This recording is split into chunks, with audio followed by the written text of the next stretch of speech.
এটি অনেক পুরনো দিনের কথা। এক গরিব কাঠুরিয়া যখন একটি ল্যাংড়া গাধা কিনল, তখন আল্লাহ তাকে এমন এক ধনভাণ্ডার দান করলেন যা কোনো মানুষ আগে কখনো দেখেনি। চাচা রহমান ছিলেন এক অত্যন্ত বৃদ্ধ ব্যক্তি। সময় তার স্বাস্থ্য কেড়ে নিয়েছিল এবং বয়স তার চেহারায় গভীর বলিরেখার এমন এক নকশা বানিয়ে দিয়েছিল যে প্রতিটি বলিরেখা ধৈর্য ও পরিশ্রমের একটি দিনের কাহিনী শোনাত। তিনি এক দূরবর্তী গ্রামের প্রান্তে এক জরাজীর্ণ ঝুপড়িতে একা থাকত। যখন তার জীবনের সঙ্গী চলে গেল, তখন সে একাকিত্বের ভয়াল পরিবেশ ও দারিদ্র্যের কঠোরতার সাথে লড়াই করার জন্য একা রয়ে গেল। দুনিয়ার তার কাছে ছিল একটি জংধরা কুড়াল, একটি খসখসে দড়ি এবং একটি দুর্বল শরীর, যা এখন ভারী কাঠের বোঝা বহন করার যোগ্য ছিল না। দিনগুলো চাচা রহমানের ওপর বোঝা হয়ে কাটছিল এবং শীতের কঠোরতার সাথে তার হাড়গুলো আরও দুর্বল হয়ে গিয়েছিল। সে ভোরের প্রথম আলোর সাথে ঘর থেকে বের হতো, পা টেনে টেনে কাছের জঙ্গলের দিকে যেত, শুকনো ডালপালা জমা করত এবং নিজের ঝুঁকে পড়া পিঠে করে বাজারে নিয়ে যেত। সেখানে সে সেগুলো সামান্য কিছু পয়সায় বিক্রি করে দিত, যা দিয়ে বড়জোর একটি শুকনো রুটি কেনা সম্ভব হতো। এক রাতে তার কোমরের ব্যথা এতটাই বেড়ে গেল যে সে দাঁড়াতেও পারল না। সে তার ঝুপড়ির অন্ধকারে বসে ভাঙা ছাদের দিকে তাকিয়ে রইল এবং মনে মনে ভাবতে লাগল যে সে এভাবে কাজ চালিয়ে যেতে পারবে না।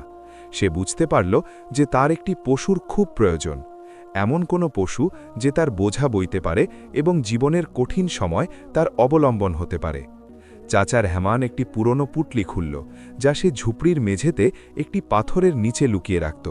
তাতে তার সারা জীবনের জমানো পুঁজি ছিল, কিন্তু তাতে সামান্য কিছু তামার মুদ্রা এবং কিছু রূপোর দিরহামি বেরোল, যা সময়ের সাথে সাথে জং ধরা হয়ে গিয়েছিল। সে আক্ষেপ নিয়ে সেগুলোর দিকে তাকাল, তবুও সে কাছের শহরের পশুর বাজারে যাওয়ার দৃঢ় সংকল্প করে ফেলল। দুপুর নাগাদ সে বাজারে পৌঁছে গেল। চারদিকে শোরগোল, ধুলোবালি, ব্যবসায়ীদের আওয়াজ, গাধার ডাক, ঘোড়ার চিহি ডাক এবং গোবরের গন্ধ বাতাসে ছড়িয়েছিল।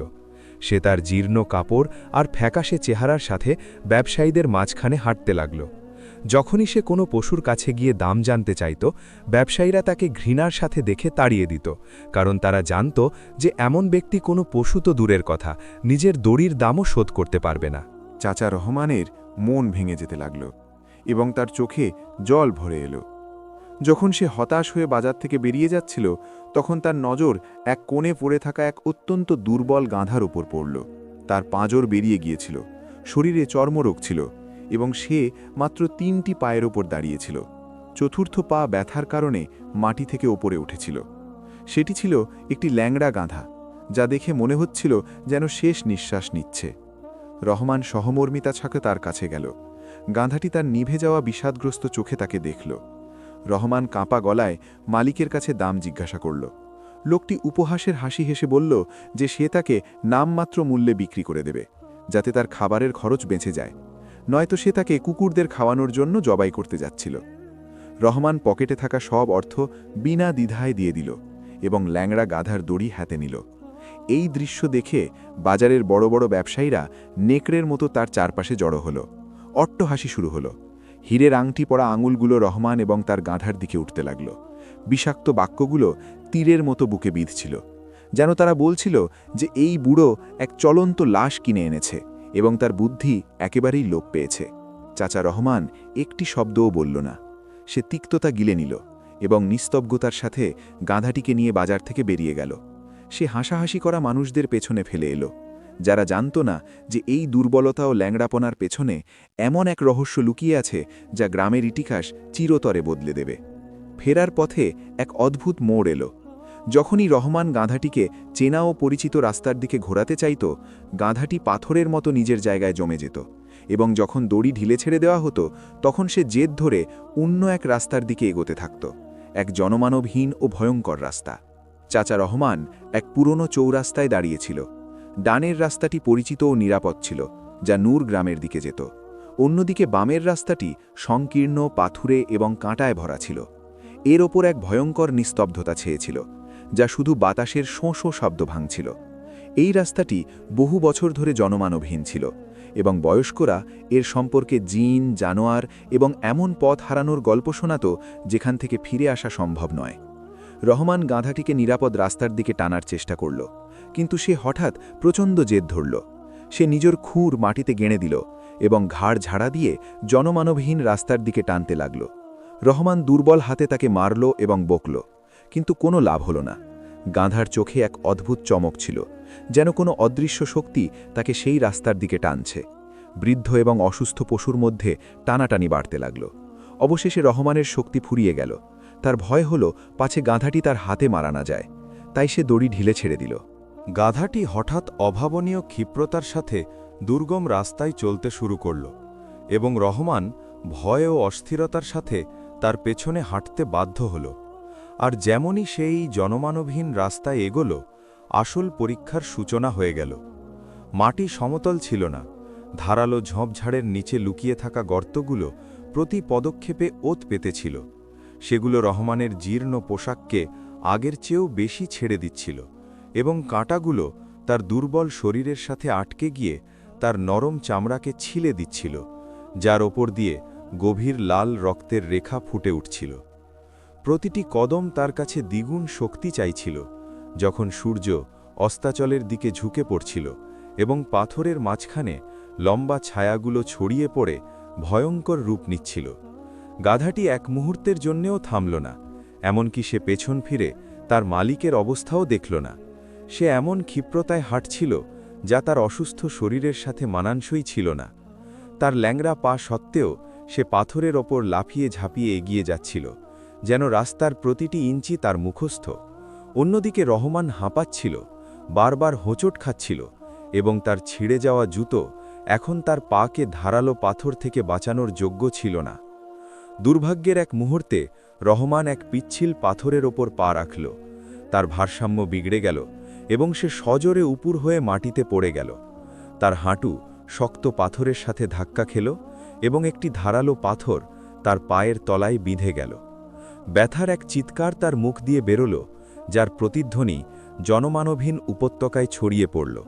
কিন্তু জবাবে কোনো আওয়াজ এলো না, কারণ এই জায়গা মানুষ ও জীবন উভয় থেকেই খালি ছিল। চাচা রহমান মাটিতে বসে পড়ল, নিজের রক্তাক্ত পা চেপে ধরে। তার চোখ দিয়ে গরম ও তীব্র অশ্রু ঝরতে লাগল, যা তার গালে মাটির সাথে মিশে জমে গেল। সে আকাশের দিকে সন্দেহ ও হতাশা ভরা দৃষ্টিতে তাকাল, তারপর গাধার দিকে তাকাল, যা অবশেষে থেমে গিয়ে অদ্ভুত প্রশান্তিতে তাকে দেখছিল। রহমান ডুকরে কাঁদতে লাগল। সে বোবা প্রাণীটিকে তার ভুল সিদ্ধান্তের জন্যে দোষ দিচ্ছিল এবং নিজেকে নিজের দুর্বলতা ও অসহায়ত্বের জন্যে ধিক্কার দিচ্ছিল। তার মনে হচ্ছিল এই রাস্তাই তার শেষ। সে এখানেই একা ও ক্ষুধার্ত অবস্থায় মারা যাবে এবং পাখিরা তার লাশ খুব লেখাবে, কাউকে না জানিয়েই। সে সারা জীবনের কষ্টার্জিত যে পুঁজি জমিয়েছিল তা নষ্ট হয়ে গিয়েছে এবং তার বদলে সে এমন এক বিপদ কিনেছে যা তাকে মৃত্যুর দিকে নিয়ে যাচ্ছে। তার মনের ব্যথা ক্ষতের ব্যথার চেয়েও অনেক বেশি তীব্র ছিল। তার ব্যবসায়ীদের হাসি, জগতের নিষ্ঠুরতা এবং সেই ল্যাংড়া গাধার ওপর প্রচণ্ড রাগ এলো, যে প্রথম পথ চলাতেই তাকে ধোঁকা দিয়েছিল। কিন্তু গাধাটি তার মালিকের কান্নায় কোনো প্রভাব অনুভব করল না। সে একটু কাছে এলো, রহমানের চেহারায় নিজের গরম নিঃশ্বাস ফেলল। তারপর আবার উপত্যকার সেই অংশের দিকে তাকাতে লাগল, যা আরও সংকীর্ণ ও অন্ধকার ছিল, যেন বলছিল যে ওঠো, সফর এখনও শেষ হয়নি। রহমান অত্যন্ত কষ্টে নিজেকে সামলাল এবং ছেঁড়া আস্তিন দিয়ে চোখের জল মুছল। তার কাছে ফিরে যাওয়ার কোনো রাস্তা ছিল না, কারণ রাত তার কালো চাদর বিছাতে শুরু করেছিল, আর ফিরে যাওয়ার অর্থ ছিল অন্ধকারের সেই গর্তগুলোর মধ্যে পথ হারানো। সে সিদ্ধান্ত নিল যে সে এই অবুঝ পথপ্রদর্শকের পেছনে নিজের ভাগ্যের মোকাবিলা করবে এবং নিজের বিষয় আল্লাহর কাছে সমর্পণ করে দেবে। সে কি জানত যে কয়েক কদম সামনে যা তার অপেক্ষায় আছে তা তার জীবনের সমস্ত দুঃখ ভুলিয়ে দেবে? চাচা রহমান ব্যথা সহ্য করে নিজেকে তুলল এবং কাঁপতে কাঁপতে ঠান্ডা পাথুরে দেওয়ালের সাহায্য নিল। যে গিরিপথে তারা প্রবেশ করেছিল তা ধীরে ধীরে সংকীর্ণ হতে থাকল, এমনকি ডানে বামে উঁচু পাহাড় আকাশের আলোকে পুরোপুরি আড়াল করে দিতে লাগল। ওপরে শুধু নীলিমার একটি সরু রেখা দেখা যাচ্ছিল। এই জায়গায় গভীর নিস্তব্ধতা ছেয়ে গেল, যেন সময় এই ভুলে যাওয়া ফাটলে থেমে গিয়েছে। এখন গাধা দ্রুত হাঁটছিল না। সে ডানে বামে ঘুরে ঘুরে দেখছিল, মাটি ও বাতাস অস্থিরভাবে শুকছিল এবং তার লম্বা কানগুলো উদ্বেগের সাথে নড়াচড়া করছিল, যেন সে এমন কোনো অদৃশ্য শব্দ শুনছে যা মানুষের কান পর্যন্ত পৌঁছয় না। হঠাৎ কোনো আগাম সংকেত ছাড়াই গাধাটি একটি বিশাল পাথরের সামনে থেমে গেল, যা দৃশ্যত রাস্তা বন্ধ করে দিয়েছিল। রহমান ভাবল যে রাস্তা এখানেই শেষ হয়ে গিয়েছে এবং তারা এই পাথুরে খাঁচায় মারা যাবে। সে দড়ি টেনে গাধাটিকে পেছনে সরানোর চেষ্টা করল, কিন্তু গাধাটি নিজের খুর মাটিতে জমিয়ে নিল। সে মাথা আকাশের দিকে তুলল এবং এক দীর্ঘ গম্ভীর ডাক দিল, যার প্রতিধ্বনি পাহাড়ে ধাক্কা খেয়ে ফিরে এলো, যেন কোনো ফরিয়াদ বা বিজয়ের ঘোষণা। শুধু তাই নয়, গাধাটি সেই বড় পাথর ও পাহাড়ের মাঝখানে এক অন্ধকার কোণের দিকে এগিয়ে গেল, যেখানে শুকনো ও ধারালো ঝোপঝাড় ঘন প্রাচীর তৈরি করে দাঁড়িয়েছিল। সে নিজের শক্ত খুর দিয়ে মাটিতে সজোরে আঘাত করতে লাগল, এমনকি পাথরের সাথে সংঘর্ষে স্ফুলিঙ্গ উঠতে লাগল, এবং নিজের মাথা দিয়ে কাঁটাগুলো সরানোর চেষ্টা করতে লাগল, যদিও তার চেহারায় আঁচড় পড়ছিল। চাচা রহমান বিস্ময়ে এই দৃশ্য দেখতে রইল। গাধাটি কি তৃষ্ণায় পাগল হয়ে গিয়েছে, নাকি সে এই পাথরের পেছনে জলের গন্ধ পাচ্ছে? কৌতূহল ও ক্ষীণ আশা রহমানকে কাছে যেতে বাধ্য করল। সে নিজের লাঠির সাহায্যে কাঁটাগুলো সরাতে শুরু করল। যেমনই ঝোপের বড় গুচ্ছটি সরল, রহমানের নিঃশ্বাস আটকে গেল। পাহাড়ের নিচের অংশে এক অত্যন্ত সংকীর্ণ গর্ত দেখা গেল, একটি পাথুরে ফাটল যা দিয়ে বড়জোর হামাগুড়ি দিয়ে একজন মানুষ যেতে পারে। তার ভেতর থেকে ঠান্ডা ও পবিত্র বাতাসের ঝাপটা আসছিল, যা উপত্যকার গুমোট আবহাওয়া থেকে একেবারে ভিন্ন ছিল। গাধাটি রহমানকে গভীর নজরে দেখল, তারপর মাথা নিচু করে নিজের মুখ ফাটলে ঢোকানোর চেষ্টা করল, যেন তাকে ভেতরে আসার আমন্ত্রণ দিচ্ছে। রহমানের বুক দুরুদুরু করতে লাগল। সে কি এই অজানা গর্তে প্রবেশ করবে? হতে পারত এটি কোনো সাপের আস্তানা বা কোনো হিংস্র পশুর আস্তানা। কিন্তু গাধার চোখে এমন কিছু ছিল এবং সেই সুগন্ধে এমন এক সজীব মাটির অনুভূতি ছিল যে রহমানের ভয় কেটে গেল। সে জখম হাঁটু গেড়ে নিচু হল, পেটের ওপর ভর দিয়ে হামাগুড়ি দিয়ে সেই পাথুরে ফাটলে প্রবেশ করতে লাগল এবং গাধাকে বাইরে অপেক্ষায় রেখে গেল। সুড়ঙ্গের শুরুতে অন্ধকার খুব গভীর ছিল, কিন্তু কয়েক গজ এগোতেই সুড়ঙ্গটি ধীরে ধীরে প্রশস্ত হতে থাকল এবং দূরে এক মৃদু আলো দেখা গেল, যা এক বিশাল গুহার ছাদে থাকা ফাটলগুলো দিয়ে চুইয়ে আসছিল। রহমান হামাগুড়ি দিয়ে এগোল, অবশেষে এক উঁচু পাথরের কিনারায় পৌঁছে গেল। সে মাথা তুলল এবং সেই দৃশ্য দেখল যা তার নিঃশ্বাস থামিয়ে দিল এবং তার ভাগ্য চিরতরে বদলে দিল। বৃদ্ধ নিজের চোখের ওপর বিশ্বাস করতে পারল না। সে আরও একবার চোখ কচলাল, যাতে নিশ্চিত হতে পারে যে সে স্বপ্ন দেখছে না এবং ক্লান্তির কারণে ভ্রমের শিকার হয়নি। সে এক লুকানো ছোট উপত্যকার প্রবেশপথে দাঁড়িয়েছিল, যা চারপাশ থেকে আকাশ ছোঁয়া পাহাড় দিয়ে ঘেরা ছিল, যেন এক অপরাজেয় কেল্লা যা আজ পর্যন্ত কোনো মানুষ দেখেনি। কিন্তু সবচেয়ে বিস্ময়কর বিষয় নিজে উপত্যকাটি ছিল না, বরং তার ভেতরে যা কিছু ছিল তা। উপত্যকার দেওয়ালগুলো দুপুরের উজ্জ্বল রোদে আলোর মতো জ্বলছিল। খাঁটি হীরের মোটা মোটা শিরাগুলো কালো পাথর চিরে এমনভাবে দেখা যাচ্ছিল যেন আলোর জমাট নদী। আর উপত্যকার মাটিতে বিভিন্ন আকারের কাঁচা হীরের টুকরো এমনভাবে ছড়িয়েছিল যেন এই পবিত্র জায়গায় আকাশ থেকে হীরে বর্ষানো হয়েছে। ল্যাংড়া গাধা তাকে মাটির খোলা ধনাগারে নিয়ে এসেছিল, এমন এক জায়গা যার কথা যদি দুনিয়ার বাদশাহারা জানতে পারত তবে তারা এর জন্য যুদ্ধ শুরু করে দিত। রহমান স্বতঃস্ফূর্তভাবে সিজদায় পড়ে গেল, কিন্তু এই অশ্রু দুঃখের ছিল না, বরং বিস্ময়, কৃতজ্ঞতা এবং খুশির অশ্রু ছিল। সেই মুহূর্তেই সে অন্তরের গভীর থেকে জানতে পারল যে এই গাধা কোনো সাধারণ অবহেলিত পশু ছিল না, বরং আল্লাহর পাঠানো এক মাধ্যম ছিল, যা তার সারা জীবনের বঞ্চনা ও চোখের জলের প্রতিদান হয়ে এসেছিল। চাচা রহমান সিজদা থেকে উঠল, তখনও অশ্রু তার সাদা দাড়ি ভিজিয়ে দিচ্ছিল। সে সময় নষ্ট করল না, কারণ সূর্য উঁচু পাহাড়ের চূড়ার পেছনে ডুবতে শুরু করেছিল এবং তাকে অন্ধকার নামার আগে প্রতিটি মুহূর্ত মূল্যবান করতে হবে। সে নিজের কাঁধ থেকে সেই পুরনো খসখসে থলিটি নামালো এবং মাটিতে ছড়িয়ে থাকা হীরের টুকরো কুড়াতে লাগল। তার হাত কাঁপছিল। এই কাঁপুনি লোভের ছিল না, বরং আল্লাহর দান দেখে বিস্ময়ের ছিল। সে সেই দুটো থলি ভরে দিল যা সে কাঠ বহন করার জন্য গাধার পিঠে রাখত।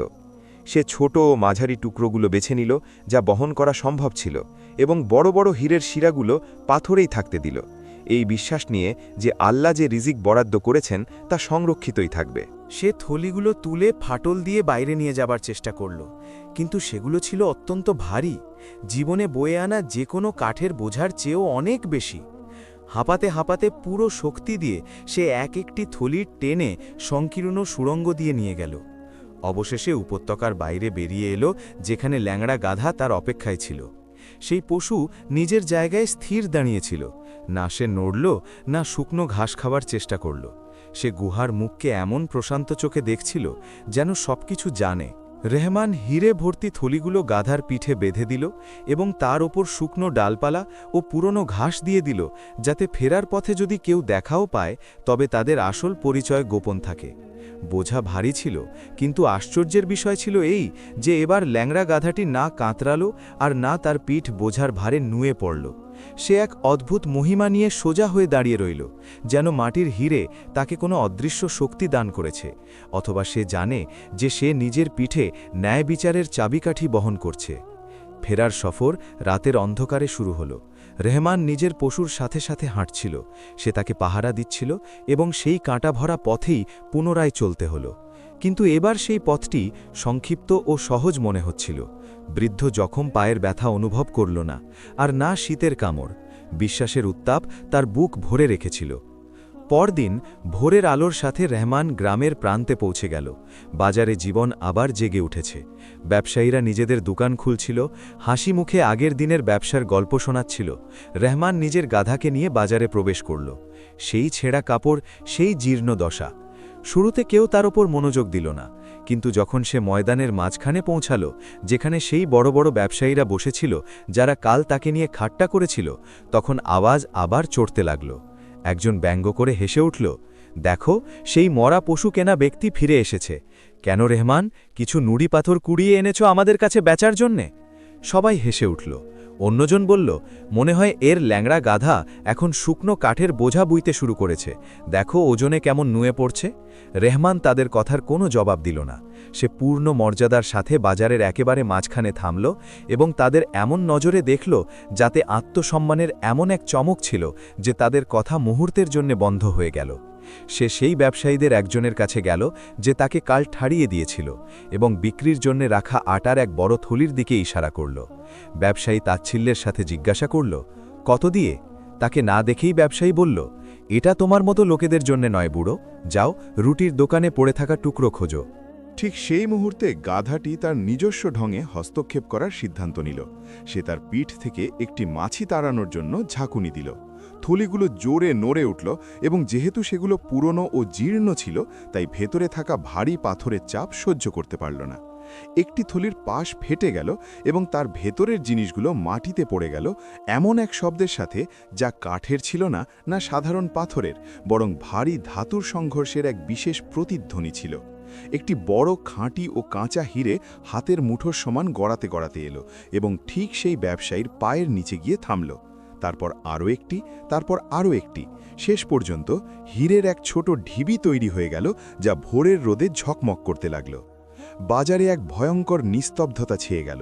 সব নড়াচড়া থেমে গেল, চেহারাগুলো জমে গেল। ব্যবসায়ীর চোখ ছানা বড়া হয়ে গেল। সে হীরেগুলোর দিকে তাকিয়েছিল, তারপর রহমানের দিকে, তারপর ল্যাংড়া গাধার দিকে। কারো মাথায় ঢুকছিল না যে আসলে কি হচ্ছে। এই বৃদ্ধ কি বাদশার ধনভাণ্ডার চুরি করেছে, নাকি মাটি তার জন্য নিজের গোপন সম্পদ উগলে দিয়েছে? রহমান শান্তভাবে নিচু হল, হীরের একটি টুকরো তুলে নিয়ে জোরে ব্যবসায়ী টেবিলের ওপর রেখে বলল, এমন এক গলায় যে পুরো বাজার শুনতে পেল, আমি তোমার এই দোকান, তার পাশের দোকান, বরং তোমার সেই সম্মানটুকুও কিনতে চাই যা তুমি শুধু টাকার বদলে দিয়ে থাকো। এই মুহূর্তটি শুধু এক ফকিরের ধনীদের ওপর বিজয় ছিল না, বরং ভাগ্যের সেই কঠিন শিক্ষা ছিল যা এই নিষ্ঠুর বাজারের ইতিহাসে লিখে দেওয়া হলো। এক পলকেই চাচা রহমান এক তুচ্ছ অবহেলিত অভাবী থেকে ব্যবসায়ীদের সর্দার এবং সবচেয়ে ধনী ব্যক্তিতে পরিণত হলেন। কিন্তু যে হৃদয় বঞ্চনার তিক্ততা চিনেছিল, তাতে অহংকার ও অবাধ্যতা প্রবেশ করতে পারল না। রহমান সব মালামাল কিনে নিলেন, কিন্তু তার নিজের জন্য জমিয়ে রাখলেন না। তিনি হুকুম দিলেন যে সব মালামাল গ্রামের গরিব, বিধবা ও বঞ্চিতদের মধ্যে বিলিয়ে দেওয়া হোক। তিনি মুসাফির ও অভাবীদের জন্য সরাইখানা বানালেন। এমনকি তার সেই পুরনো ঝুপড়ি এক স্মৃতি হয়ে রয়ে গেল এবং তার নাম প্রতিটি মুখে দোয়ায় পরিণত হল। আর সেই ল্যাংড়া গাধার কথা বললে রহমান তার জন্য আলাদা আস্তাবল বানালেন, তার সেবার জন্য লোক নিয়োগ করলেন এবং তাকে সর্বোত্তম খাবার দিলেন, সেই উশিলার সম্মানে যাকে আল্লাহ তার মুক্তির মাধ্যম বানিয়েছিলেন। কিন্তু সেই ব্যবসায়ীরা যারা তাকে নিয়ে ঠাট্টা করেছিল, তারা সেই রাতে হিংসা ও রাগে ঘুমাতে পারল না। গোপনে জড়ো হল এবং রহমানের ওপর নজর রাখার বা তার গাধার পায়ের ছাপ খোঁজার জন্য যাতে ধনভাণ্ডার পর্যন্ত পৌঁছতে পারে। পরের দিনই তারা শক্তিশালী ঘোড়া ও খচ্চর নিয়ে বেরিয়ে পড়ল, সেই একই দুর্গম রাস্তায় যেখান দিয়ে রহমান এসেছিল। লোভে পড়ে যে তারা তার চেয়ে কয়েক গুণ বেশি হিরে নিয়ে আসবে, কিন্তু তারা মৃত্যুর রাস্তায় ঈমান ছাড়া শুধু লোভ নিয়ে প্রবেশ করেছিল। যে মাটি ল্যাংড়া মুবারক গাধার খুরের জন্য নরম হয়ে গিয়েছিল তা তাদের প্রশিক্ষিত ঘোড়াগুলোর জন্য শক্ত হয়ে গেল। তারা উপত্যকার গোলকধাঁধায় পথ হারিয়ে ফেলল এবং কখনোই সেই পাথুরে ফাটল পর্যন্ত পৌঁছতে পারল না। আল্লাহ প্রথমে তাদের সুমতি ছিনিয়ে নিলেন, তারপর দৃষ্টিশক্তি। তাদের ঘোড়াগুলোর পা ধারালো পাথরে ভেঙে গেল, নেকড়ে ও সাপেরা তাদের উপর হামলা করল।